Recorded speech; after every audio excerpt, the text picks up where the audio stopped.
Hello guys, അനിമൻഡോർ സ്റ്റോറീസിൻ്റെ പുതിയൊരു വീഡിയോയിലേക്ക് എല്ലാവർക്കും സ്വാഗതം. ഈ വീഡിയോയിൽ നമ്മൾ വാഗബോണ്ടിൻ്റെ ചാപ്റ്റർ 9 മലയാളം എക്സ്പ്ലനേഷനാണ് ചെയ്യാൻ പോകുന്നത്. അപ്പോൾ നിങ്ങൾ നമ്മുടെ ചാനൽ ഇതുവരെ സബ്സ്ക്രൈബ് ചെയ്തിട്ടില്ലെങ്കിൽ പ്ലീസ് ഒന്ന് സബ്സ്ക്രൈബ് ചെയ്യുക. അതേപോലെ തന്നെ ഈ വീഡിയോ മാക്സിമം ഒന്ന് ഷെയർ ചെയ്യാനും കൂടെ നോക്കുക. അപ്പോൾ ചാപ്റ്ററിലേക്ക് പോയാലോ? ചാപ്റ്ററിൻ്റെ തുടക്കത്തിൽ നമ്മളെ ഷിപ്പോജി ടെമ്പിൾ ആണ് കാണിക്കുന്നത്. ഷിപ്പോജി ടെമ്പിൾ എന്ന് പറയുമ്പോൾ അവിടുത്തെ ഒരു ബുദ്ധിസ്റ്റ് ടെമ്പിൾ ആണ്. അപ്പോൾ അവിടെയാണ് നമ്മുടെ ഈ ടക്കേസോയെ പിടിക്കാൻ വന്ന സാമുറായ്സ് ഒക്കെ തമ്പടിച്ചിരിക്കുന്നത്. ഇപ്പൊ ആ മത്തഹാച്ചിയുടെ തള്ള ബാക്ക്ഗ്രൗണ്ടിൽ സംസാരിക്കുന്നത് നമുക്ക് കേൾക്കാം. നിങ്ങൾക്ക് ആ ടക്കേസോയെ പിടിക്കാൻ കഴിയാത്തതിൽ എനിക്ക് വലിയ അത്ഭുതമൊന്നും തോന്നുന്നില്ല. കുട്ടിക്കാലം തൊട്ടേ അവൻ എല്ലാത്തിനും ഒരു പ്രത്യേക രീതിയായിരുന്നു. കാട്ടിലും മലകളിലും ഒക്കെയാണ് കൂടുതൽ നേരം അവൻ ഉണ്ടാവുക. ചുരുക്കി പറഞ്ഞു കഴിഞ്ഞാൽ അവനൊരു മൃഗത്തെ പോലെയാണ്. കിളികളെ, മുയലിനെ, എന്തിന് മരത്തിന്റെ തൊലി വരെ തിന്ന് അവൻ അവിടെ സർവൈവ് ചെയ്യും. അങ്ങനെ നിങ്ങളുടെ ആൾക്കാർ വെട്ടിച്ച് അവൻ ഇങ്ങനെ പൊക്കോണ്ടേ ഇരിക്കുമെന്ന് ഈ തള്ള അവിടെ ഇരിക്കുന്ന സാമുറായ്സിന്റെ ക്യാപ്റ്റൻ ഔഹോക്കിയോട് പറഞ്ഞുകൊണ്ടിരിക്കുകയാണ്. ഒരു മൃഗം ഉൾക്കാട്ടിലേക്ക് ഒളിച്ചു കഴിഞ്ഞാൽ പിന്നെ അതിനെ പിടിക്കുക എന്ന് പറയുന്നത് മനുഷ്യർക്ക് കുറച്ച് പ്രയാസമുള്ള പണിയാണല്ലോ എന്നും ആ തള്ള ഇങ്ങനെ പറയുന്നു. ഇപ്പൊ ടക്കേസോ അവിടെ കാട്ടിൽ ഒരു മരത്തടിയുടെ മുകളിലിരുന്ന് എന്തോ ഇങ്ങനെ കഴിച്ചോണ്ടിരിക്കുകയാണ്.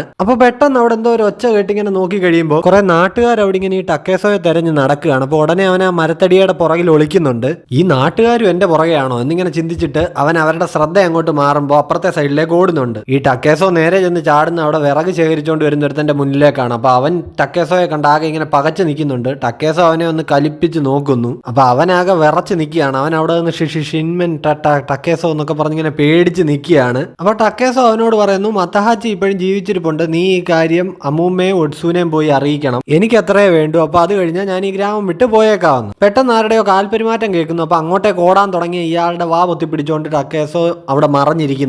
നാട്ടുകാരവിടെ മുഴുവൻ നടന്ന് തിരയുകയാണ്. അപ്പൊ ടക്കേസോ ഇവന്റെ അടുത്ത് ചോദിക്കുന്നുണ്ട്, ഇവരെല്ലാം എന്തിനാ എന്നെ തെരഞ്ഞു നടക്കുന്നേ? എന്തിനാ ഈ നാട്ടുകാരെല്ലാം ഈ സാമുറായികളെ സഹായിക്കുന്നത്? ആരെങ്കിലും ഇവർക്ക് ഓർഡർ കൊടുത്തതാണോ എന്നൊക്കെ ചോദിക്കുന്നു. അപ്പൊ അവന്റെ മൂക്കിനിട്ടൊരെണ്ണം കൊടുത്തിട്ട് ടക്കേസോ അവനോട് പറയുന്നുണ്ട്, ഞാൻ നിന്നെ വിശ്വസിക്കുകയാണ്, നീ പോയി മത്തഹാച്ചിയുടെ അമ്മയോടും അതേപോലെ തന്നെ ഷിപ്പോജി ടെമ്പിളിലെ ഒഡ്സുവിനോടും അവൻ ജീവനോടെ ഇരിപ്പുണ്ടെന്നുള്ള കാര്യം പറയണമെന്ന്. പക്ഷേ മത്തഹാച്ചി ഒക്കോയ്ക്കൊപ്പം ഒളിച്ചോടി പോയതാണെന്നുള്ള ഒരു സത്യം ഇവരോട് പറയാൻ പറ്റില്ല എന്നും ടക്കേസോ ഇങ്ങനെ ചിന്തിക്കുന്നുണ്ട്. അതുകൊണ്ട് ടക്കേസോ ഈ നാട്ടുകാരനോട് പറയുന്നു, മത്തഹാച്ചി മിയാമോട്ടോയിലേക്ക് തിരിച്ചു വരില്ല എന്നുള്ള ഒരു മെസ്സേജും കൂടെ അവർക്ക് കൊടുക്കണമെന്ന്. അപ്പൊ ഇതും പറഞ്ഞൊരു തൊഴിയും കൊടുത്ത് ടക്കേസോ അവനെ വിടുന്നുണ്ട്. അപ്പൊ അവനാണെങ്കിൽ ആ നാട്ടുകാർ പോയ റൂട്ടിന് ഓടിപ്പോയിട്ട് അവരോട് വിളിച്ചിങ്ങനെ പറയുന്നുണ്ട്, ടക്കേസോ ഇവിടെ ഉണ്ടേ എന്ന്. പിന്നെ നമ്മളെ ഷിപ്പോജി ടെമ്പിൾ ആണ് കാണിക്കുന്നത്. അവിടെ ക്യാപ്റ്റൻ അവോക്കിയോട് നമ്മുടെ മത്തഹാച്ചിയുടെ അമ്മ സംസാരിച്ചുകൊണ്ടിരിക്കുകയാണല്ലോ. അപ്പോൾ അവർ പറയുന്നുണ്ട്, ഞാൻ ഹോണിതൻ മത്തഹാച്ചിയുടെ അമ്മയാണ്, എൻ്റെ കുഞ്ഞിനെ ആ ടക്കേസോ എന്ന് പറയുന്ന നാറി കണ്ണും കലാശവും കാണിച്ച് യുദ്ധത്തിന് പിടിച്ചോണ്ട് പോയതാണ്, എന്നിട്ടിപ്പോൾ അവൻ തിരിച്ചു വന്നു, പക്ഷേ എൻ്റെ മകൻ തിരിച്ചു വന്നില്ല എന്ന് അവർ പറയുന്നു. അതേപോലെ ഈ തള്ളയുടെ പേര് ഒസുഗി എന്നാണ്. അപ്പോൾ അവരതും പറയുന്നുണ്ട്. അപ്പോൾ ഈ ക്യാപ്റ്റൻ അവോക്കിയുടെ കണ്ണാണെങ്കിൽ ഒഡ്സുവിലാണ്. അപ്പോൾ അയാൾ ചോദിക്കുന്നുണ്ട്, ഈ കുട്ടി ഏതാണെന്ന്. അപ്പോൾ ഒഡ്സു ആണെങ്കിൽ ഈ തള്ളയുടെ പുറകിൽ ഇങ്ങനെ മറഞ്ഞു നിൽക്കുകയാണ്. അപ്പോൾ ഇങ്ങനെ പതിഞ്ഞ സ്വരത്തിൽ എൻ്റെ പേര് ഒഡ്സു എന്നാണെന്ന് ഇങ്ങനെ പറയുന്നു. ഉടനെ ഈ തള്ള പറയുന്നുണ്ട്, ഒഡ്സു സാറിനോട് കുറച്ച് ബഹുമാനത്തിൽ സംസാരിക്കാൻ, അതായത് നേരെ നോക്കി സംസാരിക്കാനായിട്ടാണ്. അപ്പോൾ ഒഡ്സു ഇങ്ങനെ പറയുന്നുണ്ട്, എനിക്ക് എന്തോ പുള്ളിയുടെ കണ്ണിൽ നോക്കി സംസാരിക്കാൻ കഴിയുന്നില്ല എന്ന്. അതിന്റെ കാര്യം എന്ന് വെച്ച് കഴിഞ്ഞാൽ പുള്ളി ഇങ്ങനെ ഒഡ്സുവിനെ തുറിച്ചു നോക്കിക്കൊണ്ടിരിക്കുകയാണ്. അപ്പോൾ ഒസുഗി പറയുന്നു, ഇതെന്റെ മകൻ കല്യാണം കഴിക്കാനിരിക്കുന്ന പെൺകുട്ടിയാണ്, ഇവൾക്കും എന്നെ പോലെ തന്നെ ടക്കേസോയോട് ഭയങ്കര വെറുപ്പാണെന്ന്. എന്നിട്ട് ഇവർ അങ്ങനെയല്ലേ ഒഡ്സു എന്ന് ഒഡ്സുവിനോട് ചോദിക്കുന്നു. അപ്പൊ ഇവരങ്ങനെ ചോദിച്ചിട്ടും ഒഡ്സു ആകെ മിണ്ടാട്ടം ഇല്ലാതെ ഇങ്ങനെ നിൽക്കുകയാണ്. എന്താ അങ്ങനെയല്ലേ എന്ന് അവർ വീണ്ടും ചോദിക്കുന്നു. അവളാകെ ഇങ്ങനെ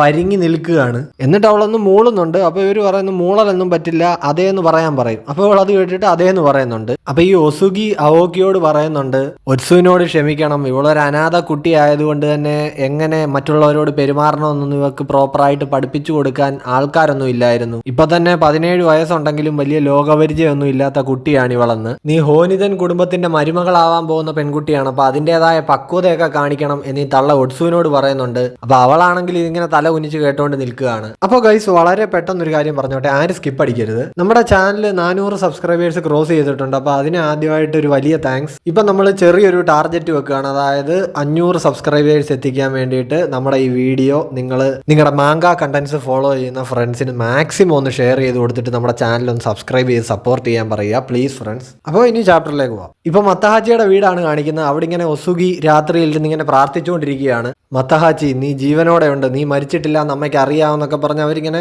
കരഞ്ഞ് പ്രാർത്ഥിക്കുകയാണ്. അപ്പോൾ പ്രാർത്ഥനയൊക്കെ കഴിഞ്ഞിട്ട് അവരിങ്ങനെ നേരെ നിന്ന് കതവ് തുറന്നു നോക്കുകയാണ്. കതവ് തുറന്നു നോക്കുമ്പോൾ അവരുടെ മുന്നിൽ മത്തഹാച്ചിയും ടക്കേസോയും കൂടി ഇങ്ങനെ നിൽക്കുകയാണ്. അപ്പൊ ഇത് കണ്ട് ഒസുഗി ഇങ്ങനെ ഞെട്ടി നിൽക്കുന്നു. അപ്പൊ അത് ഒസുഗിക്ക് തോന്നിയതാണ്. ശരിക്കും ടക്കേസോ മാത്രമേ അവരുടെ മുന്നിൽ നിൽപ്പുള്ളൂ. അവനിപ്പോൾ അവരെ അമ്മൂമ്മേന്ന് ഇങ്ങനെ വിളിക്കുന്നുണ്ട്. അവരാണെങ്കിൽ അവനെ ഇങ്ങനെ തുറച്ചു നോക്കുകയാണ്. ഇപ്പം നമ്മളെ ഷിപ്പോജി ടെമ്പിൾ ആണ് കാണിക്കുന്നത്. അവിടെ ക്യാപ്റ്റൻ അവോക്കി വെള്ളം അടിച്ചുകൊണ്ടിരിക്കുകയാണ്. അപ്പോൾ അയാൾ ഒട്സുവിനോട് പറയുന്നുണ്ട് ഈ മത്തഹാച്ചി സെക്കുഹാര യുദ്ധത്തിൽ മരിച്ചിട്ടുണ്ടാവുമെന്ന്. അപ്പോൾ അവൾ പെട്ടെന്ന് ഇത് കേട്ട് ഞെട്ടുന്നുണ്ട്.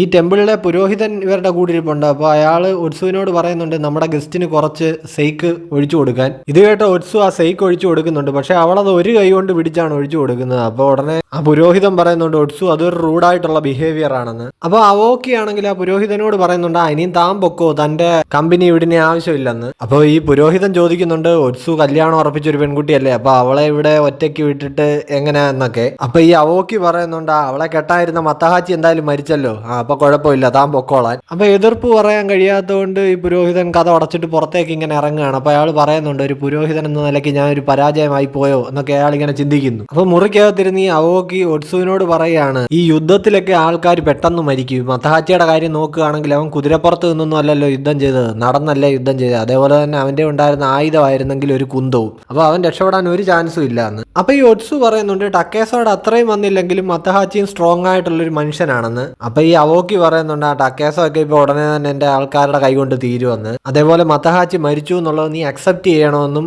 അവളോട് ഇയാൾ പറയുന്നു. അപ്പൊ ഇയാൾ ഇങ്ങനെ അവളുടെ അടുത്തോട്ട് അങ്ങ് നീങ്ങി ചെല്ലുകയാണ്. ഇപ്പൊ മത്തഹാച്ചി ഇല്ലല്ലോ, അപ്പൊ നമ്മൾ തമ്മിലായാൽ എന്താ ഒട്സു എന്ന് പറഞ്ഞുകൊണ്ട് ഇയാൾ ഉടനെ ഒട്സുവിനെ കയറി പിടിക്കാൻ ചെല്ലുകയാണ്. ഒട്സു ഉടനെ തന്നെ കുതറി മാറി അവോക്കിയുടെ ചെവിക്കല്ല് തീർത്തൊരു തൊഴി കൊടുത്തിട്ടുണ്ട്. അടിച്ച് പൂസായിട്ടിരിക്കുന്നതുകൊണ്ട് ഒറ്റ തൊഴിക്ക് തന്നെ അവോക്കിയുടെ ബോധം പോയിട്ടുണ്ട്. ഇപ്പൊ ഒട്സു ആണെങ്കിൽ പറയുന്നുണ്ട് ഈ നടക്കുന്നതൊന്നും ശരിയല്ല, ഞാൻ മത്തഹാച്ചിയുമായിട്ട് കല്യാണം ഉറപ്പിച്ചു വെച്ചിരിക്കുന്ന പെൺകുട്ടിയാണ്, അതേപോലെ ഹോണിതൻ കുടുംബത്തിലെ മരുമകളാവാൻ പോകുന്ന പെൺകുട്ടിയാണ് എന്നൊക്കെ പറഞ്ഞിട്ട് അവൾ ആ സെയ്ക്കിന്റെ ബോട്ടിൽ അയാളുടെ മുഖത്തേക്ക് എറിഞ്ഞിട്ട് അവിടുന്ന് ഇറങ്ങി പോകാൻ തുടങ്ങുകയാണ്. അപ്പൊ അവൾ അവിടുന്ന് ഇറങ്ങി ഓടുന്നത് ആ പുറത്ത് നിൽക്കുന്ന പുരോഹിതൻ കാണുന്നുണ്ട്. അയാളപ്പോ എന്നോട് ക്ഷമിക്കണേ ഒട്സു എന്നിങ്ങനെ വിളിച്ചു പറയുന്നുണ്ട്. അപ്പൊ ഒട്സു ആണെങ്കിൽ ഇവിടെ ഈ നടന്ന സംഭവങ്ങളൊക്കെ ഓർത്ത് പേടിച്ച് മത്തഹാച്ചിയെ പറ്റിയൊക്കെ ചിന്തിച്ച് ഇങ്ങനെ പുറത്തേക്ക് ഇറങ്ങി ഓടുകയാണ്. അപ്പം ഒട്സുവിന് മത്തഹാച്ചിയുടെ ആ ഒരു മുഖം ഓർമ്മ കിട്ടുന്നില്ല. ഈ പുരോഹിതനാണെങ്കിൽ ഒട്സുവിന്റെ പുറകെ വന്ന് നിന്നിട്ട് പറയുന്നുണ്ട് എന്നെ കൊണ്ട് ഒന്നും ചെയ്യാൻ പറ്റുമായിരുന്നില്ല, ഞാൻ നിസ്സഹായനായി പോയി ഒട്സു, എന്നോട് ക്ഷമിക്കണമെന്നൊക്കെ. അപ്പൊ ഇവളാണെങ്കിൽ ഇയാളോട് മിണ്ടാതിരിക്കാൻ പറയുന്നുണ്ട്. കാര്യം അവള് മത്തഹാച്ചിയുടെ ആ മുഖം ഓർത്തെടുക്കാൻ ഇങ്ങനെ നോക്കുകയാണ്. അവൾക്ക് ആ ടെൻഷനിൽ മുഖം ഓർമ്മ കിട്ടുന്നില്ല. അപ്പൊ ഇത് എന്തുകൊണ്ടാണ് ഇങ്ങനെയൊക്കെ സംഭവിക്കുന്നത്, മത്തഹാച്ചി നീ എത്രയും പെട്ടെന്നൊന്നും തിരിച്ചു പോവാ എന്നൊക്കെ ഇങ്ങനെ അവള് മനസ്സിൽ ഇങ്ങനെ ചിന്തിക്കുകയാണ്. അപ്പോൾ ഈ പുരോഹിതൻ ഒട്സുവിനോട് പറയുന്നു നിനക്ക് ഇന്ന് രാവിലെ ഒരു എഴുത്ത് വന്നിട്ടുണ്ടായിരുന്നു എന്ന്. എന്നിട്ട് ആ എഴുത്ത് അവൾക്ക് ഇങ്ങനെ കൊടുക്കുകയാണ്. അപ്പോൾ അവൾ ചോദിക്കുന്നത് എനിക്ക് എഴുത്തോ, എന്നെ പോലെ ഒരു അനാഥയ്ക്ക് ആരായിരിക്കും എഴുത്ത് അയച്ചിട്ടുണ്ടാവുക എന്നൊക്കെ ഓർത്ത് അവൾ അതിങ്ങനെ തുറന്നു നോക്കാൻ തുടങ്ങുകയാണ്. ഇപ്പം നമ്മളെ കാണിക്കുന്നത് ടക്കേസോ ആണെങ്കിൽ ഒസുഗിയോട് പറയുന്നുണ്ട് അമ്മേ ഞാനിവിടെ ഒരു കാര്യം പറയാൻ വേണ്ടിയിട്ട് വന്നതാണ്. നമ്മുടെ മത്തഹാച്ചി എന്ന് പറഞ്ഞു തീരുന്നതിന് മുമ്പേ തന്നെ ഒസുഗി ഒരു വാളെടുത്ത് ടക്കേസോടെ നേരെ വീശുകയാണ്. അപ്പൊ നിന്നെയും കൊല്ലും ഞാനും ചാവോ എന്നുള്ള ഒരു മൈൻഡിൽ ഇങ്ങനെ നിൽക്കുകയാണ് ഈ തള്ള. എന്നിട്ട് ഇവർ പിന്നെ ആ കത്തിയും കൊണ്ട് വരുമ്പോഴത്തേക്ക് ടക്കേസോ ഒഴിഞ്ഞു മാറി എന്നിട്ട് തട്ടി മാറ്റി കളഞ്ഞിട്ട് ഇവരോട് പറയുന്നുണ്ട് മത്തഹാച്ചി ഇപ്പോഴും ജീവിച്ചിരിപ്പുണ്ട്, അത് പറയാൻ വേണ്ടിയിട്ടാണ് ഞാൻ ഇങ്ങോട്ടേക്ക് വന്നതെന്ന്. അപ്പൊ അവിടെ വെച്ച് നമ്മുടെ ചാപ്റ്റർ 9 അവസാനിക്കുകയാണ്. അപ്പോൾ നമ്മുടെ ചാനൽ സബ്സ്ക്രൈബ് ചെയ്യാൻ മറക്കണ്ട. അടുത്ത ചാപ്റ്ററിന്റെ എക്സ്പ്ലനേഷനുമായിട്ട് നമ്മൾ ഉടനെ വരുന്നതായിരിക്കും. Bye bye.